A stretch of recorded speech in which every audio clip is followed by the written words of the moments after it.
Jangan golput, Ya. ayo memilih ya. Masih ada kesempatan karena untuk tidak golput ya. tidak golput karena di hari ini adalah hari yang paling menentukan di mana Anda memilih pemimpin Anda di daerah masing-masing untuk memimpin daerah Anda menjadi daerah yang lebih baik untuk 5 tahun ke depan begitu ya. Memang seluruh wilayah di Indonesia ini hari ini menggelar pilkada serentak 2024 kecuali daerah istimewa Yogyakarta. Dong.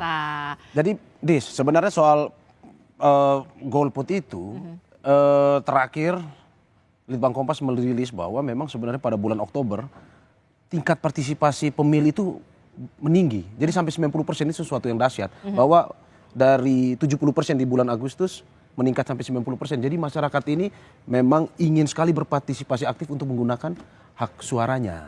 Dan itu menjadi apa ya,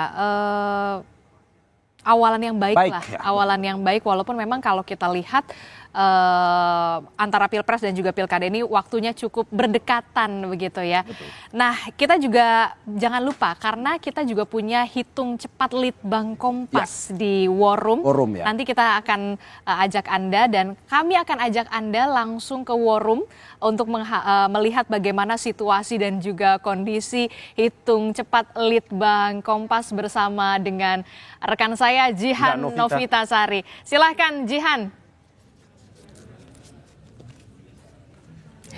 Ya, Disti dan juga Marius, saudara sekalian, di momentum Pilkada Serentak 2024 ini Kompas kembali hadir berperan serta dalam mengawal pesta demokrasi di negeri ini, di mana di Pilkada Serentak 2024 yang diselenggarakan di 545 daerah yang mencakup pilkada provinsi, kabupaten dan kota, Litbang Kompas kembali menyelenggarakan rangkaian survei riset pilkada dan juga ada hitung cepat yang diselenggarakan oleh Litbang Kompas. Dan saat ini saya berada di War Room atau pusat data Litbang Kompas yang berada di Menara Kompas Jakarta, di mana di ruangan ini Anda lihat bersama di layar kaca Kompas TV saat ini tim validator dan juga tim verifikator sedang bekerja di mana mereka sedang menginput data dari pewawancara yang berada di lapangan, di mana data-data tersebut yang masuk kemudian dikonfirmasi kembali dan dicek lagi keakuratan atau keakurasian data tersebut untuk nantinya diolah dan diinput dalam hitung cepat yang nantinya akan dirilis pada sore nanti. Dan terkait dengan hitung cepat, kita akan berbincang dengan peneliti Litbang Kompas yang sudah hadir bersama saya di studio 2 Kompas TV. Ada Mas Rangga Eka Sakti. Selamat pagi Mas Rangga. Selamat pagi Mbak. Baik, Mas Rangga, ini Litbang Kompas kembali menyelenggarakan rangkaian survei riset pemilu dan juga hitung cepat. Namun sebelum kita membahas hitung cepat, ini saya mau tanya terlebih dahulu terkait dengan Pilkada Serentak, khususnya di Jakarta terlebih dahulu ya, kita akan bahas di Jakarta. Ini di Jakarta kalau kita lihat ada partai pemenangan di Pileg kemarin 2024 ini sudah ketahuan ada PKS seperti itu ya. Bagaimana kalau dilihat dari riset pemilu yang dilakukan oleh Litbang Kompas ini, apakah kecenderungan dari pemilih di Jakarta ini akan berpengaruh juga dengan kemarin yang mereka pilih partainya di Pileg dan juga Pilpres 2024 kemarin? Oke Mbak, jadi memang kalau misalnya kita lihat konteks yang lebih luas sedikit ya, bahwa di Pilkada Jakarta kontestasinya itu sebenarnya masih cukup ketat begitu ya, terutama di paslon nomor urut 1 Pak R.K. Suswono dengan paslon nomor urut 3 Pak Pramono dan Rano Karno. Nah di sini memang everybody masih bisa unggul gitu, jadi kita memang masih menunggu sampai detik-detik terakhir.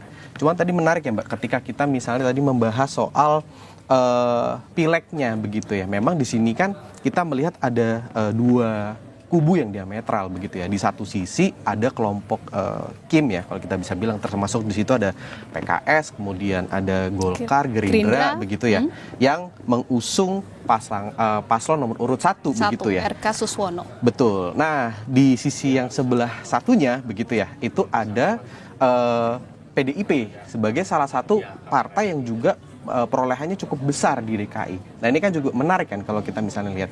Namun kembali lagi ketika kita coba lihat kira-kira bagaimana aliran suara dari para pemilih partai-partai ini, itu ternyata tidak semuanya sama begitu Mbak. Jadi tidak terjadi yang namanya tadi ya straight ticket voting. Jadi ketika pilihan di legislatifnya sama, kemudian paslon yang diusungnya juga otomatis sama. Begitu Mbak kurang lebih. Oke, ini kan kalau tadi juga menarik sekali. Jadi memang partai pengusung dari RK Suswono dan juga Pram Rano ini adalah 3 partai besar pemenang Pileg 2024 di Jakarta. Nah, bagaimana kecenderungan dari pemilih ini? Apakah memang mereka akan solid memilih partai yang sama dan juga mereka memilih paslon yang diusung dengan partai yang sama? Nah, gini Mbak. Jadi kalau kita lihat yang konteks Pilkada DKI sekarang, DKJ sorry ya, sekarang itu ada 2 tren yang berbeda. Di kelompok pemilihnya paslon nomor urut 1, dari data terakhir kita ya, survei Teropong Jakarta, itu terlihat bahwa konsolidasi suara pemilih partai-partai pengusung yang memang relatif lebih besar kan, di situ ada 9 partai begitu Mbak ya. Itu masih relatif tersebar begitu ya, tidak murni mengalir mayoritasnya ke paslon nomor urut 1 begitu.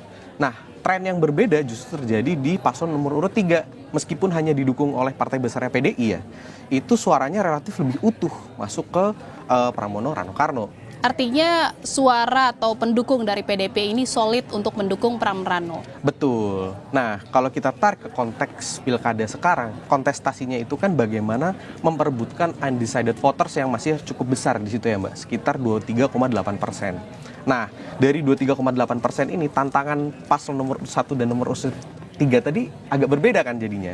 Di satu sisi di paslon nomor urut 1 dalam waktu dari hasil survei kita sebelumnya ya, sekitar 1 bulan atau 3 minggu itu, bagaimana mereka bisa mengkonsolidasi potensi suara yang sebenarnya besar, tapi tadi ya masih tercerai-berai gitu. Sedangkan di sisi lain bagi paslon nomor urut 3, bagaimana mereka tuh bisa menjaga suara yang mereka sudah cukup cakap begitu ya menjaganya. Nah, itu bagaimana kira-kira nanti ya, kita tunggu nih sampai sore nanti lah ketika situasi sudah mulai lebih jelas begitu Mbak. Ini juga menarik kalau tadi kita berbicara soal dari pengaruh partai gitu ya untuk tiap paslon di Pilkada Jakarta ini.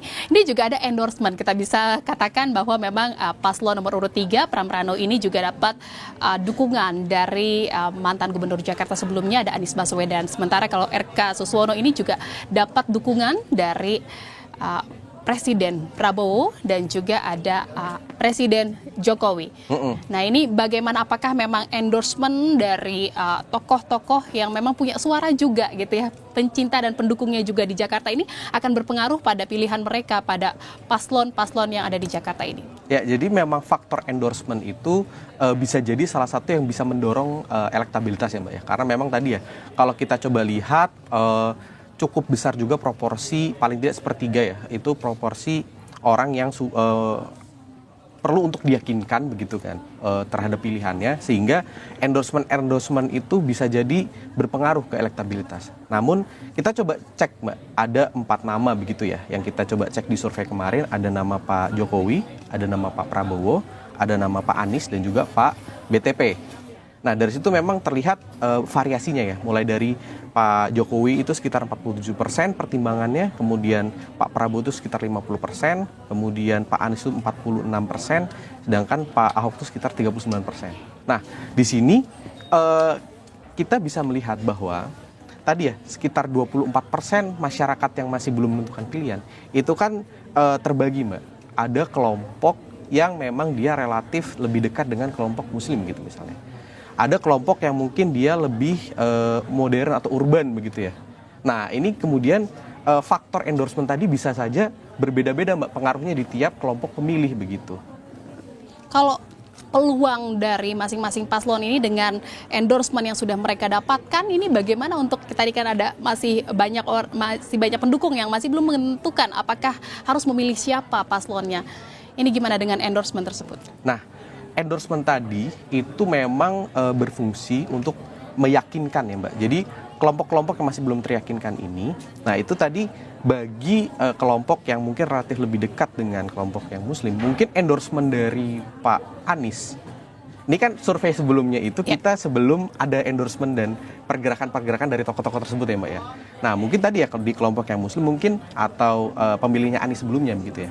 Itu mungkin akan terpengaruh dengan endorsement yang diberikan oleh Pak Anies begitu. Termasuk juga dengan mungkin di sini beririsan juga dengan para pemilihnya PKS nih.